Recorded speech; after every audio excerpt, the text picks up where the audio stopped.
Welcome back दोस्तों। हमारे channel पर विभिन्न बोर्ड और प्रतियोगी परीक्षाओं की बेहतर तैयारी कराई जाती है।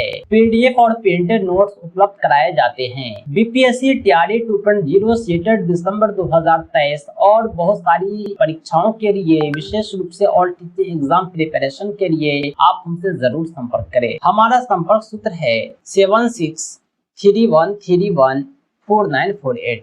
इस नंबर पर आप कॉल भी कर सकते हैं, व्हाट्सएप भी। आज की इस वीडियो में हम आपको रसोइया के चयन के तरीके बतलाएंगे। आपको जानकारी के लिए बतला दूं कि अगर आप रसोइया का गलत तरीके से चयन करते हैं तो आपका निलंबन भी हो सकता है। दोस्तों, वीडियो में आगे बढ़ने से पहले एक रिक्वेस्ट है कि आप हमारे दूसरे चैनल रहमत मोटिवेशन को जरूर सब्सक्राइब करें। साथ ही साथ इस चैनल के सारे वीडियोज पर अपना भरपूर प्यार और सपोर्ट दें। ऐसा ही एक मामला सामने आया है। प्रभारी एचएम को निलंबित कर दिया गया है रसोइया के गलत चयन के कारण।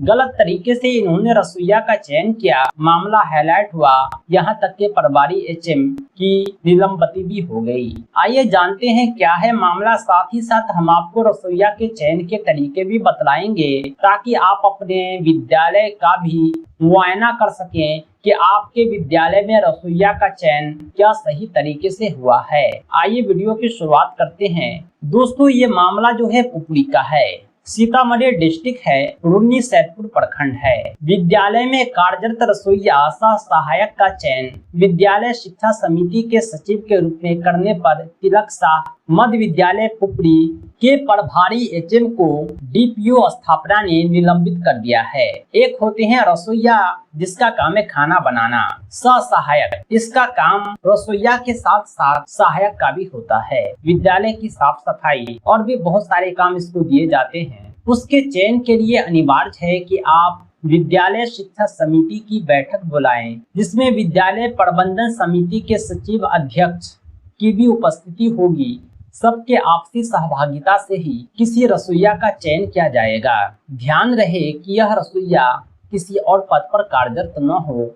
साथ ही साथ आप अपने विद्यालय के प्रबंधन समिति, शिक्षा समिति के सदस्य या सचिव के पद पर इसकी नियुक्ति नहीं करेंगे। जिस तरह आप शिक्षक किसी एक ही विद्यालय में सेवा दे सकते हैं, दो विद्यालय के शिक्षक नहीं बन सकते, उसी तरह रसोइया भी किसी एक पद पर ही कार्य करेगी। ये ऑलरेडी रसोइया है तो आपको इसका चयन शिक्षा समिति के सचिव के रूप में नहीं करना चाहिए था। यहाँ प्रभारी एचएम तिलक शाह ने गलती यह की कि रसोइया को विद्यालय शिक्षा समिति का सचिव भी बना दिया, जो गलत था। और जिला शिक्षा पदाधिकारी या डीपीओ स्थापना को यह पावर होता है कि आपको निलंबित कर सके, क्योंकि जिले के शिक्षा की बागडोर इन्हीं के हाथ होती है। खास तौर से प्राथमिक विद्यालय, मध्य विद्यालय के शिक्षा की बागडोर डीपीओ के हाथ होती है। जिस प्रकार बीईओ अपने प्रखंड के सभी विद्यालय के शिक्षा पदाधिकारी होते हैं, उसी तरह डीपीओ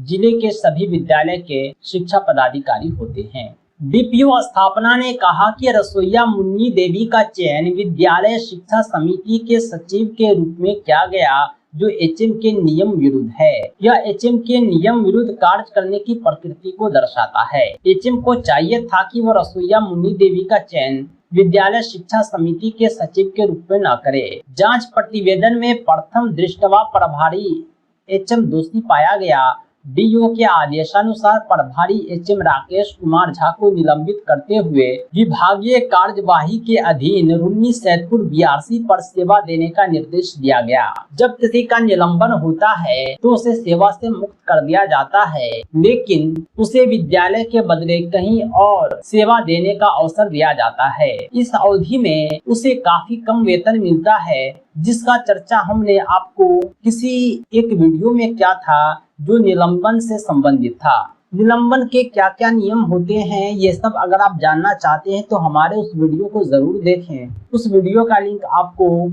आई बटन में मिल सकता है, या आप हमारे चैनल पर इसे खोज सकते हैं। दोस्तों, आज के लिए इतना ही। बहुत बहुत धन्यवाद। Thanks for watching.